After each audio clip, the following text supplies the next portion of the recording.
мог посвящать этому человеку 10 минут из моей жизни. Да помилует его Аллах Субхану ва Тааля. О Аллах, прими моего брата Бувайсара наилучшим образом. Я Аллах, если я пришел к Бувайсару, он мне принял наилучшим образом. Я Аллах, прими ты его таким образом. Я Архамар Рахимин. Я Раб, я Аллах, простите же его. Я Аллах, укрепляй его семью. Вот в 2010 году я ездил в хаджи. И, субханаллах, у меня есть ошибка, я не знаю известных людей. Я у себя в городе, да, альхамдулилля, очень активный, известный. Но я не любил тогда, чтобы меня снимали. И так телефона не было, так как тогда, как сегодня. Но я не любил, чтобы снимали мои уроки. И, субханаллах, я не был таким известным. И когда попал в хадж, субханаллах, был с нами очень энергичный парень. Этот парень, он сам пришел ко мне и познакомился со мной. Я удивился его хатба, удивился уважению людей к нему. Я даже сам спрашивал его однажды: ты кто такой? Его были старше с нами, его звали Бусик. Я говорю: ты кто такой? И он говорит: ты меня не знаешь.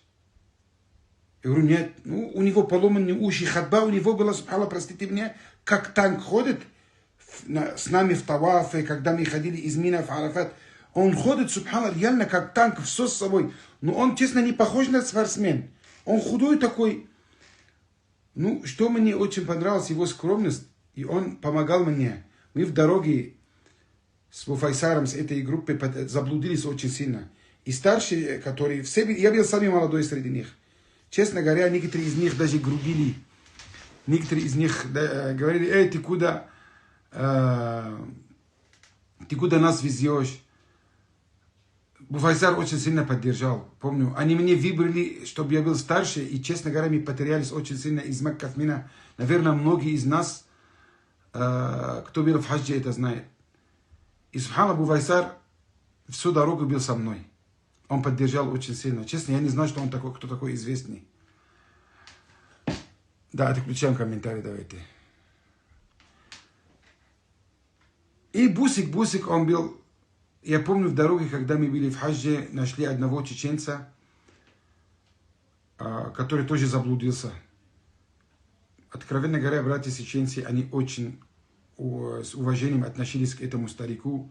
Если не ошибаюсь, кто-то из чеченцев дал ему носки даже у него, потому что из ног кровило очень сильно. Он снял свои носки и тут одевал носки, чтобы ему было легче ходить. Мы уже вышли из ихрама.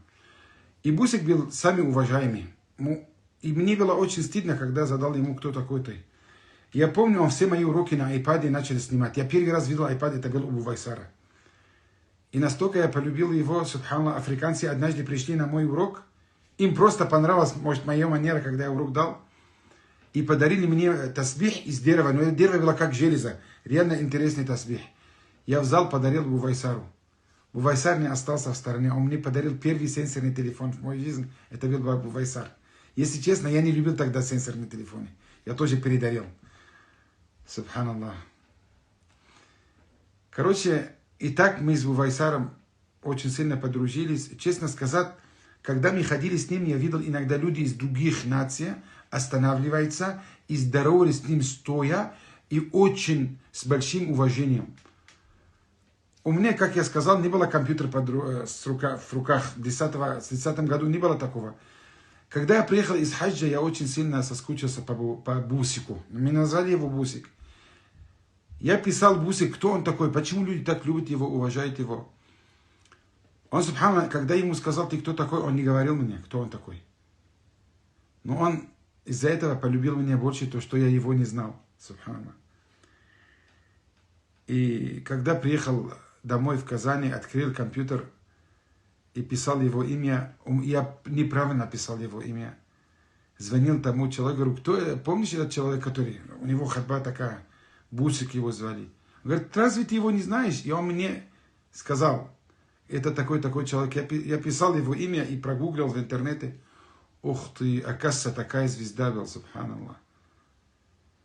И, честно говоря, я когда смотрел, я покраснел. Честно говоря, мне стало стыдно. Мне стало очень стыдно, что иногда я его указал. Но как руководитель, я говорю, нет, кондиционера не будет. Здесь садитесь, ждите меня. На тонах разговаривал. По такой воспитанный, он мне говорит, торопишься ты, Мухаммад, иногда. Но он на уроки все приходил, субханаллах. И честно, от стыда я взял телефон, я ему звонил. Первый раз я ему так звонил. Я говорю, брат, я звоню тебе, у меня лицо красное. Мне стыдно, оказывается, ты такой очень непростой. И ты ходил вообще как слуга, субханаллах, со мной. Я не знаю, что пусть говорят про него, что говорят. Я с этим человеком только виделся около Кааба. Я с ним совершил хадж и умра несколько раз. Я видел, как он старается. Я видел, как он поклоняется. Я видел, какие книги. Мы обсуждали. Он тогда советовал мне очень много советов. Честно сказать, до сих пор я по его советам живу. Откровенно говоря, я могу много ошибаться. Я простой человек. Я приехал из дома, мне было 18 лет. Здесь у меня не было наставника. Но советы у Вайсара были на самом деле очень мощные наставления. Наставления не только в религии, в жизни. Да помилует Аллах этого брата. Я вам скажу, я совершил хадж и умр несколько раз с этим человеком. Этот человек с великими нравами. У этого человека великие нравы. Я, субханаллах, вот последний раз я видел его на Новый год в умре. Пусть Аллах мне простит, я торопился, у меня была группа. Мы стояли с ним 3 часа почти. После утреннего намаза я чуть не упустил завтрак. Я ему сказал, Вайсар, хочу завтракать. И опять мне дал очень мощное наставление в жизни. Что так делай, так не делай, туда не лезь. И представляете, мы с Вайсаром прощались почти 5-6 раз. Встали, обнимались. Сзади была его жена, Аллаху алям. Он ушел от жены. Субханаллах, мне что нравилось в Вайсар, я всегда видел его с женой в хаджи.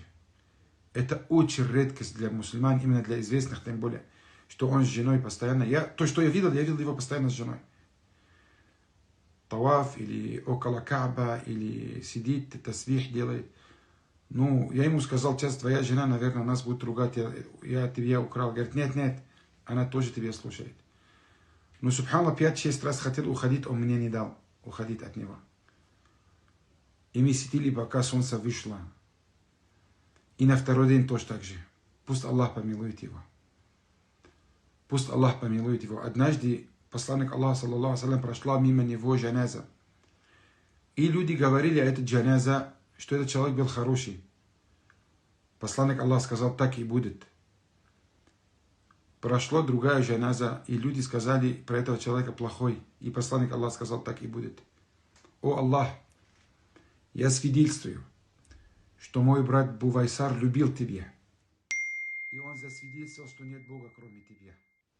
Я свидетельствую, что мой Вайсар был муахидом. И он уверовал в твоем пророке, саллаллаху алейхи ва саллям, и в миссии пророка. Я свидетельствую, что Вайсар был из тех людей, которые который поминал Аллаха субханаху ва тааля много. Свидетельствует, что у него был хороший нрав. Он любил мусульман, переживал за эту умму, переживал за каждого человека в этой умме.